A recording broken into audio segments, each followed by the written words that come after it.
தென்மேற்கு பருவக்காற்று. தென்மேற்கு பருவக்காற்று ஜூன் முதல் வாரம் அரபிக்கடல் வழியாக வரப்போகுது.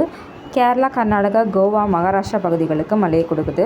மேற்கு தொடர்ச்சி மலை வந்து மழை தடுப்பு மலையாக உருவாகி மேற்கு தொடர்ச்சி மலை அதாவது தென்மேற்கு பருவக்காற்றுக்கு செங்குத்தாக இருக்கிறனால மழை தடுப்பு மலையாக உருவாகுது. அதனால் கேரளா, கர்நாடகா, மகாராஷ்டிரா, கோவா பகுதிகள் மழை கொடுக்கிறது.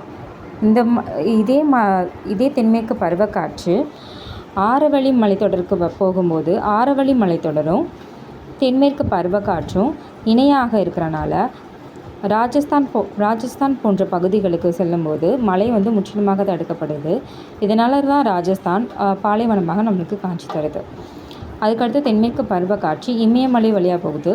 இமயமலையால் மழை தடுக்கப்பட்டு பஞ்சாப், ஹரியானா, உத்தரப்பிரதேஷ், பீகாரில் வந்து தென்மேற்கு பருவக்காற்று முடிவடையுது.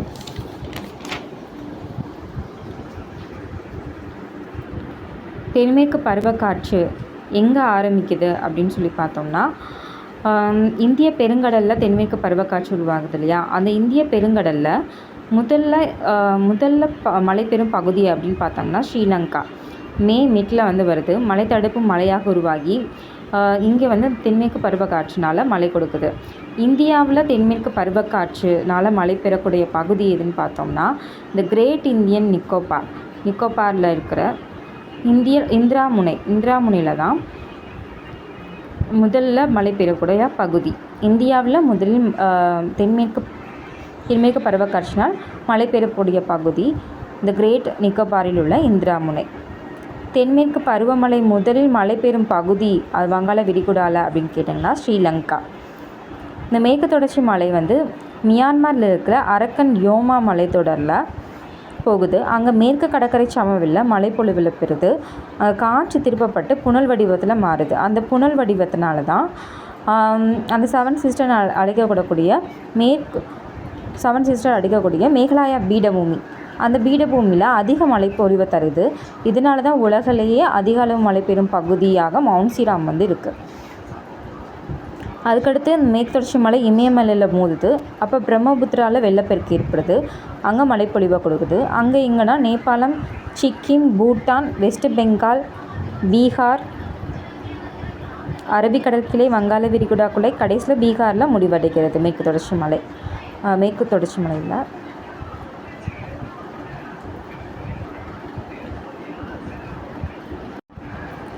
பீகாரில் முடிவடைகிறது தென்மேற்கு பருவக்காற்று.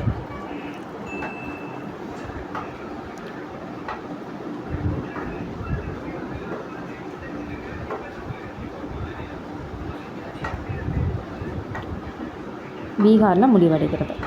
அதுக்கடுத்து வடகிழக்கு பருவக்காற்று இந்திய பெருங்கடலில் அதிக வெப்பமாக இருக்கும். இந்திய நிலப்பகுதியில் வெப்பம் குறைவாகவும் காணப்படும். வறண்ட காற்று உருவாகும். நிலப்பகுதியில் உயர்ந்த வெப்ப அழுத்தத்திலிருந்து தாழ்வு அழுத்த பகுதியை நோக்கி வீசுது. பின்னடையும் பருவக்காற்று அப்படின்னு சொல்லவும் அழைக்கிறாங்க இதை வடகிழக்கு பருவக்காற்று. பின்னடையும் பருவக்காற்று என அழைக்கப்படுவது தென்மேற்கு பருவக்காற்றா இல்லை வடகிழக்கு பருவக்காற்றான்ற கேள்வி வரும். அப்போ நீங்கள் வடகிழக்கு பருவக்காற்று அப்படின்னு சொல்லுங்கள். தமிழ்நாட்டில் வடகிழக்கு பருவமழை அதிகமழையாக கொடுக்கக்கூடிய தமிழ்நாட்டில் வடகிழக்கு பருவமழையால் தான் அதிக மழைப்பொழிவு வந்து பெருகுது. இந்த வடகிழக்கு பருவக்காற்று எப்படி உருவாகுது அப்படின்னு சொல்லிட்டு பார்ப்போம். வடகிழக்கு பருவக்காற்று